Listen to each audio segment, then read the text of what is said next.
Hello friends, అమృతం అమోఘం ఛానల్కి స్వాగతం. ఈరోజు నేను బటర్ స్కాచ్ ఐస్ క్రీమ్ బయట కొన్నట్టుగానే అదే రుచితో పర్ఫెక్ట్గా స్టెప్ బై స్టెప్ ఎలా ప్రిపేర్ చేసుకోవాలో చూపిస్తాను. చివరి వరకు స్కిప్ చేయకుండా చూడండి. ఒక పాత్రలోకి 1 కప్పు దాకా అంటే పావు లీటర్ దాకా పాలని తీసుకోవాలి. వీటిని పచ్చి పాలైనా సరే, కాచి చల్లార్చిన పాలైనా కూడా యూస్ చేయొచ్చు.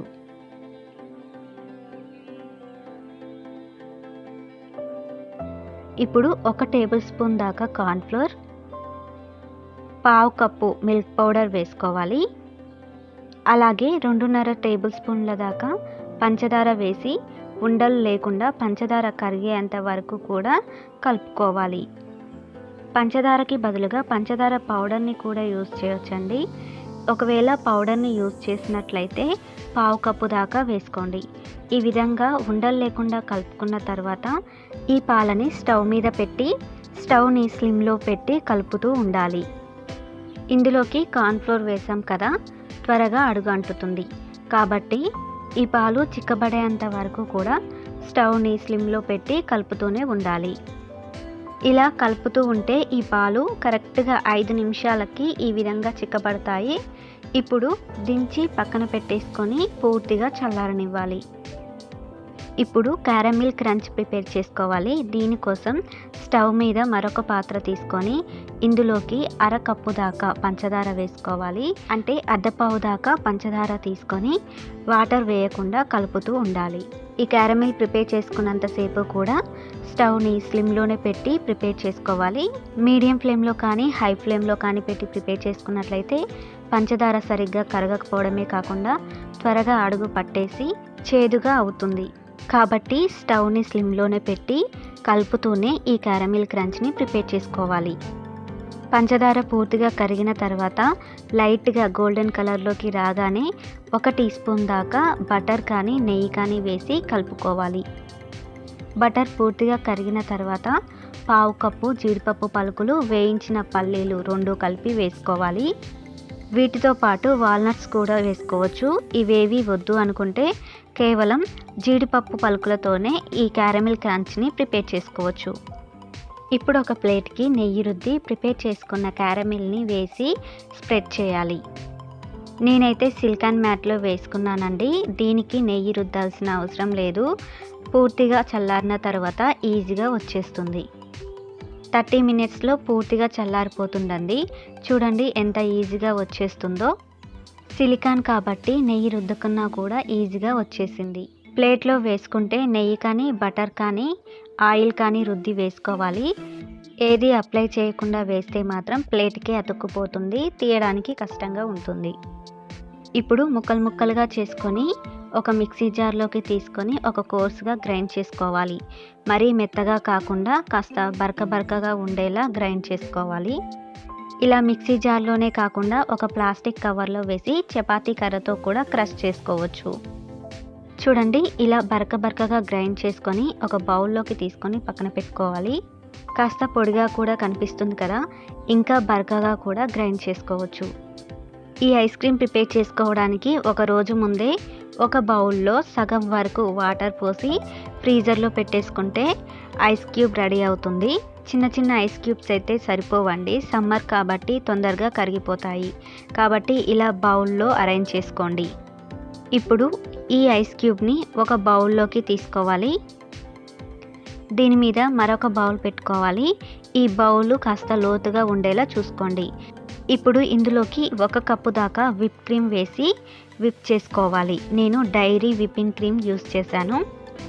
ఈ విప్ క్రీమ్ని 2-3 గంటల ముందే ఫ్రీజర్ నుంచి తీసి బయట పెడితే పూర్తిగా లిక్విడ్ ఫామ్లోకి వస్తుంది. అప్పుడు యూస్ చేయాలి. నేనైతే పూర్తిగా రాకముందుకే యూస్ చేశాను, అయినా పర్వాలేదు. ఇలా నార్మల్గా హ్యాండ్ విస్కర్ యూస్ చేస్తే మాత్రం చాలా టైం పడుతుందండి. ఓపిక్గా విస్క్ చేస్తూ ఉండాలి. సాఫ్ట్ పీక్స్ వచ్చేంత వరకు స్పీడ్గా బీట్ చేస్తూ ఉండాలి. దాదాపుగా 1 అవర్కి పైగానే టైం పడుతుందండి. ఓపిక ఉంటే ఇలా హ్యాండ్ విస్కర్తోనే బీట్ చేసుకోండి, లేదంటే ఎలక్ట్రిక్ బీటర్తో బీట్ చేసుకోవాలి. ఇలా బీట్ చేస్తూ ఉన్నప్పుడు బౌల్లో ఐస్ క్యూబ్స్ కరిగిపోయినా లేదా ఐస్ క్యూబ్స్ లేకపోయినా పర్వాలేదండి, ఏం కంగారు పడాల్సిన అవసరం లేదు. 10 నిమిషాలు బీట్ చేస్తూ మరో 10 నిమిషాలు ఫ్రీజర్లో పెడుతూ బీట్ చేస్తూ ఉండండి. ఇలాగే సాఫ్ట్ పీక్స్ వచ్చేంత వరకు కూడా కంటిన్యూ చేస్తూ ఉండాలి. విస్కర్ని లిఫ్ట్ చేయగానే ఇలా బెండ్ అయిపోతే మనకి సాఫ్ట్ పీక్స్ వచ్చినట్టండి.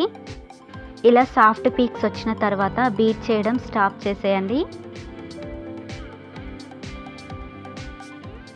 ఇప్పుడు ఈ క్రీమ్లోకి అరకప్పు దాకా కండెన్స్డ్ మిల్క్ వేసుకోవాలి. నేను డైరీ విప్పింగ్ క్రీమ్ యూస్ చేశాను కాబట్టి అరకప్పు దాకా వేసుకున్నాను. ఒకవేళ మీరు dairy free whipping cream use చేసినట్లయితే పావు కప్పు వేసుకుంటే సరిపోతుంది. ఎందుకంటే డైరీ ఫ్రీ విప్పింగ్ క్రీమ్లో ఆల్రెడీ షుగర్ కలిసే వస్తుంది. తీపి ఎక్కువ కావాలి అనుకుంటే మాత్రం ఎక్కువగానే వేసుకోండి. ఒకవేళ కండెన్స్డ్ మిల్క్ లేకపోతే మాత్రం పంచదార పొడిని యూస్ చేయొచ్చు. ముందుగా క్రష్ చేసి పెట్టుకున్న క్యారమిల్ క్రంచ్ని సగం వరకు వేసుకోవాలి. మిగిలిన సగాన్ని ఒక ఎయిర్ టైట్ బాక్స్లో వేసి ఫ్రిడ్జ్లో స్టోర్ చేసుకోవచ్చు. ఇప్పుడు అర టీ స్పూన్ దాకా బటర్ స్కాచ్ ఎసెన్స్ వేసుకోవాలి. సారీ ఫ్రెండ్స్, ఎసెన్స్ వేసిన తర్వాత నేను అర టీ స్పూన్ దాకా ఫుడ్ కలర్ అలాగే ముందుగా ప్రిపేర్ చేసి పెట్టుకున్న కార్న్ఫ్లోర్ మిల్క్ని వేసానండి. రికార్డ్ అవుతుంది అనుకున్నాను కానీ అది రికార్డ్ అవ్వలేదు. ఈ కార్న్ఫ్లోర్ మిల్క్ పూర్తిగా చల్లారిన తర్వాత ఒకసారి బాగా కలుపుకొని ఆ తర్వాత ఈ క్రీమ్ మిశ్రమంలో వేసి కలుపుకోవాలి. నేను లెమన్ ఎల్లో ఫుడ్ కలర్ వేసానండి. ఒకవేళ ఫుడ్ కలర్ ఇష్టం లేని వాళ్ళు సాఫ్రాన్ కూడా వేసుకోవచ్చు. సాఫ్రాన్ అంటే కుంకుమ పువ్వు అండి. కుంకుమ పువ్వు వేయాలి అనుకుంటే అర్ధగంట ముందే 1 టేబుల్ స్పూన్ పాలలో ఈ కుంకుమ పువ్వును వేసి నానబెట్టుకోండి. ఆ తర్వాత ఇందులో వేసుకోండి. ఇన్ కేస్ కుంకుమ పువ్వు కూడా లేకపోతే పసుపు కూడా యూస్ చేయొచ్చండి, ఏం పర్వాలేదు. అసలు కలరే వద్దు అనుకుంటే ప్లెయిన్గా అయినా ఉండనివ్వండి. ఇప్పుడు ఒక బాక్స్లో ఈ మిశ్రమాన్నంతా పోసుకోవాలి. బాక్స్లో క్రీమ్ని పోసిన తర్వాత పైన గార్నిషింగ్ కోసం బటర్ స్కాచ్ని వేసుకోవాలి, అంటే క్యారమిల్ క్రంచ్ని వేసుకోవాలి.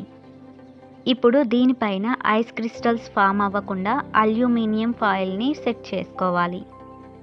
అల్యూమినియం ఫాయిల్ లేకపోతే ప్లాస్టిక్ కవర్ని కూడా సెట్ చేసుకోవచ్చు. అల్యూమినియం ఫాయిల్, ప్లాస్టిక్ కవర్ ఏవి లేకపోయినా పర్వాలేదు. గట్టిగా మూత పెట్టేసి ఫ్రీజర్ని ఫుల్ టెంపరేచర్కి సెట్ చేసి 8 గంటల నుండి 12 గంటల వరకు ఫ్రీజర్లోనే ఉండనివ్వాలి. నేనైతే 12 గంటల వరకు ఫ్రీజర్లోనే ఉంచి ఆ తర్వాత తీసి చూసానండి. చాలా హార్డ్గా పర్ఫెక్ట్గా butter scotch ice cream ready అయింది. ఈ బటర్ స్కాచ్ ఐస్ క్రీమ్ని 2 లేదా 3 రోజుల వరకు ఫ్రీజర్లోనే పెట్టి ఏ టైంలో తినాలనిపిస్తే ఆ టైంలో తినేయొచ్చండి. చూడండి ఎంత చక్కగా ఈ ఐస్ క్రీమ్ ఫామ్ అయిందో.